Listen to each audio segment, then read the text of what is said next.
C'est, il faut le dire, le triste miroir d'un régime que cette affaire Benalla-Macron. Et il faut dire que ce n'est pas la première fois. Et il faut dire que de tels abus reviennent si souvent dans l'actualité et dans l'histoire. Alors maintenant, oui, on connaît déjà bien les détails des nouveaux pieds nickelés de l'Élysée. Et chaque jour nous apprend quelque chose de nouveau, annule la ligne de défense de la veille. Non, à nos yeux, entendez-le, c'est grave.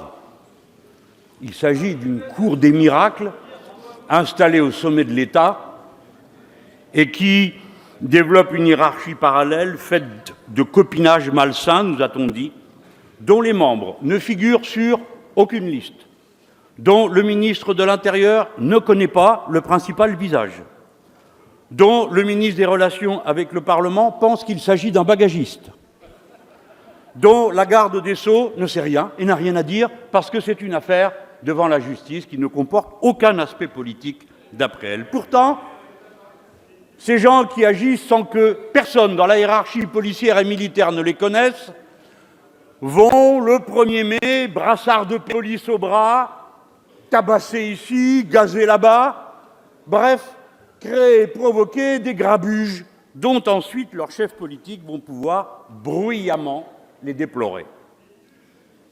De cette lamentable situation, un bien pourtant pourrait venir. Ce serait l'obligation pour tous de regarder une fois en face l'état de délabrement d'un régime qui rend ceci possible. Incapable de se réformer pour être à la hauteur de la vertu qu'attendent de lui les citoyens. Je veux donc parler des grands principes qui peuvent régir la vie politique en commun dans une grande nation démocratique. Et d'abord, pour cela, je me réjouis de vous voir à votre banc, où nous vous espérons depuis bientôt presque 15 jours, Monsieur le Premier ministre. Car même en régime présidentiel, le Parlement continue à ressembler le peuple souverain. Et vous lui deviez des comptes dès le premier jour. Mais vous y avez manqué. Vous nous avez préféré le Tour de France. Après des heures de relance, par des rappels au règlement, 2 présidents de groupe vous demandent si vous voulez bien vous présenter au titre d'un article de la Constitution qui le leur permet.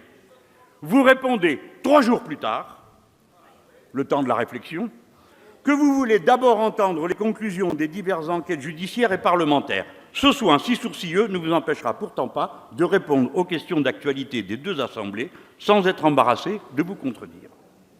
Vous avez même voulu nous faire croire que ce sera là une forme de relation politique normale en période de crise politique.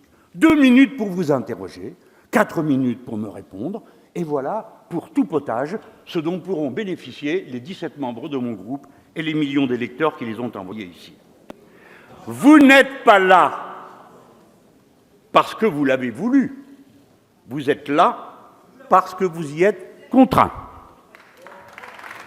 Nous n'avons pas eu d'autre recours que la censure pour vous obliger à venir assumer devant nous vos responsabilités. Pourtant, vous étiez bien moins contrit, Monsieur le Premier ministre, sur le 2e rang qui était le vôtre, entourant le chef de l'État à la Maison de l'Amérique latine, lorsqu'il vous a fait applaudir, je dis bien applaudir, l'engagement politique de M. Benalla à ses côtés.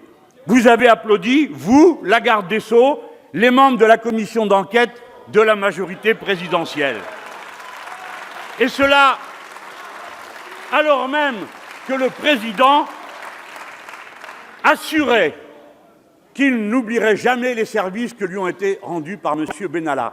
Quelques instants après ces applaudissements, il pouvait dire qu'il se félicitait et qu'il était fier de l'avoir embauché. À la fin, vous verrez, il le décorera. Avez-vous perdu tout sens commun ?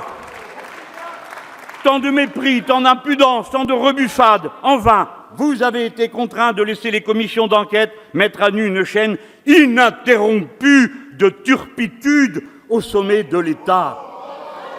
Vous avez été contraints de retirer votre texte de réforme constitutionnelle. Et d'ores et déjà, avant même que l'on ait voté, ce sont autant de victoires à nos yeux. Oui, des victoires, non pour nous, députés qui avons signé ces motions de censure, non pour nous, mais pour l'honneur du Parlement, si réduit que soit son rôle dans les institutions, et bien davantage encore par votre pratique, et plus encore si la réforme constitutionnelle que vous étiez en train de faire passer avait abouti. C'est par et avec l'Assemblée des députés que nous avons voulu ouvrir des issues à chaque étape de cette crise depuis le premier jour. Nous agissons conformément à notre principe politique le plus fondamental. Le Parlement est toujours supérieur à la monarchie présidentielle, parce que chacun y travaille en pleine lumière, les uns sous le contrôle des autres et devant le peuple qui regarde, observe et décide. De toute cette affaire, une fois de plus, le hasard n'aura fait qu'accoucher le prévisible.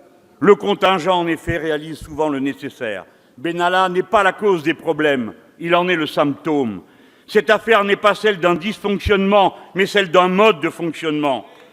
La maladie est profondément enracinée, elle porte un nom, c'est le présidentialisme qui rend fou la monarchie présidentielle.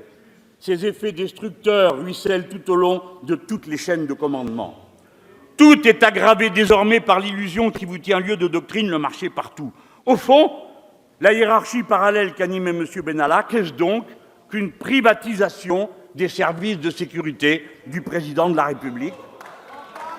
Le prétexte de la rapidité, de la flexibilité a fonctionné une fois de plus comme une reprise des refrains déjà entendus à tout propos. Quel que soit le sujet, vous n'aimez pas l'État, ni les fonctionnaires. Vous ne croyez pas à leurs qualifications ni à leur efficacité et vous leur préférez des bandits de rencontre. Vous ne voulez pas renforcer l'État républicain, vous voulez gommer sa présence partout où vous le pouvez. Vous m'avez lancé la semaine passée, sans que je puisse vous répondre hélas, que les sociétés seraient devenues démocratiques quand elles ne se sont plus souciées de la vertu, mais qu'elles ont préféré s'attacher aux droits et aux règles. C'est pour moi une bien désolante affirmation, et j'y suis complètement opposé. Je vous dis pourquoi. La vertu en politique n'est pas une morale, mais un principe commun d'action à l'État, à la loi et à la citoyenneté. La vertu désigne ce qui est bon pour tous, l'intérêt général qui est toujours distinct de l'addition des intérêts particuliers.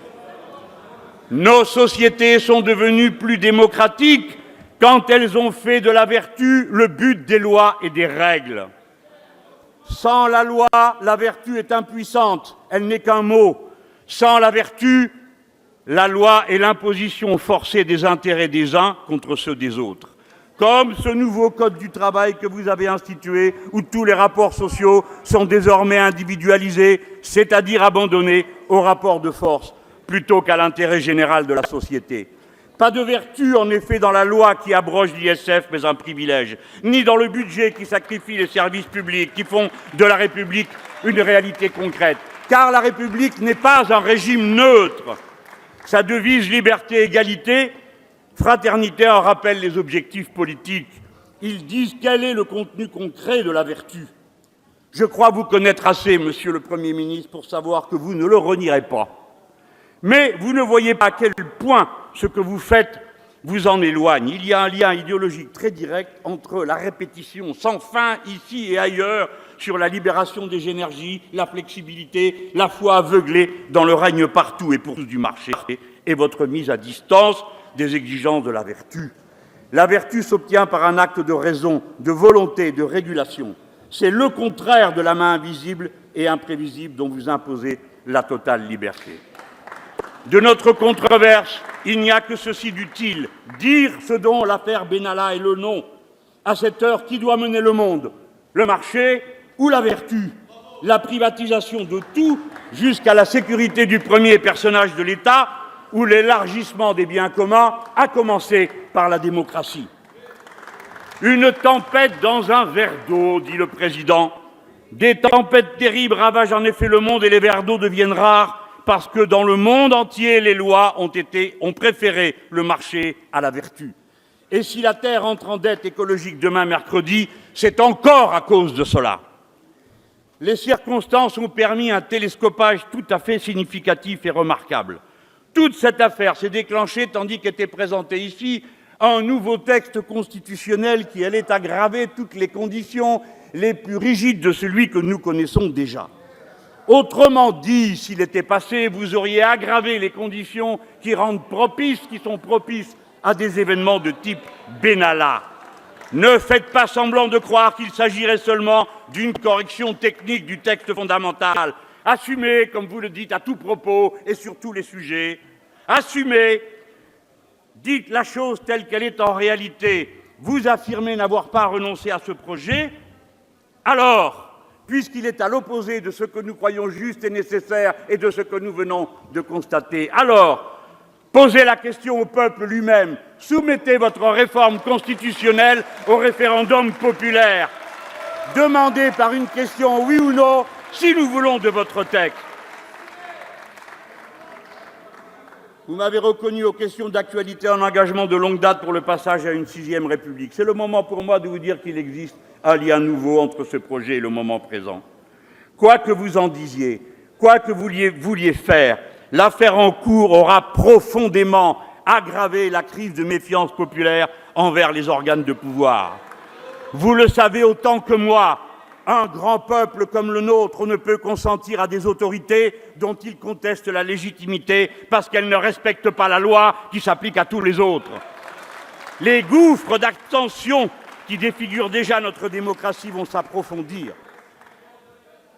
On ne peut pas continuer comme cela. La République et la démocratie ne sont pas des mots mais des pratiques. L'une et l'autre sont menacées quand il n'y a pas un consentement massif et déterminé du grand nombre aux lois et à la légitimité de ceux qui les mettent en œuvre. C'est pourquoi nous voulons que le moment vienne d'une assemblée constituante dans laquelle notre peuple et notre pays se refondent. Mais ce n'est pas ce que nous demandons à cette heure, ni ce que nous proposons par nos votes. Nous croyons que c'est une nécessité de savoir si, comme vous nous le dites, le peuple est d'accord avec la monarchie présidentielle que vous aviez prévenue. Le référendum sur votre projet est une possibilité de commencer la fin de la grève politique des votes qui épuise la démocratie en France. D'une manière étrange, le président a dit devant vous, désignant on ne sait qui, qu'il vienne me chercher. Quel est ce vocabulaire? Quelle est cette bravacherie? La forme, c'est le fond qui remonte à la surface. Après avoir mis en cause l'opposition parlementaire qu'aucun d'entre vous n'a l'air de supporter, ni l'existence même, la presse, la justice, qui est censé venir le chercher, alors nous répondons, nous y sommes prêts, nous voici. Ce n'est pas à vous que ces mots s'adressent, Monsieur le Premier ministre, mais à lui qui vous envoie assumer ses fanfaronnades à sa place. Le président affirme que depuis Capet, le monarque manque au pays. Eh bien, nous croyons l'inverse, que nous n'avons pas fini de détrôner les monarques. Tout le temps et partout, dans la cité comme dans l'entreprise.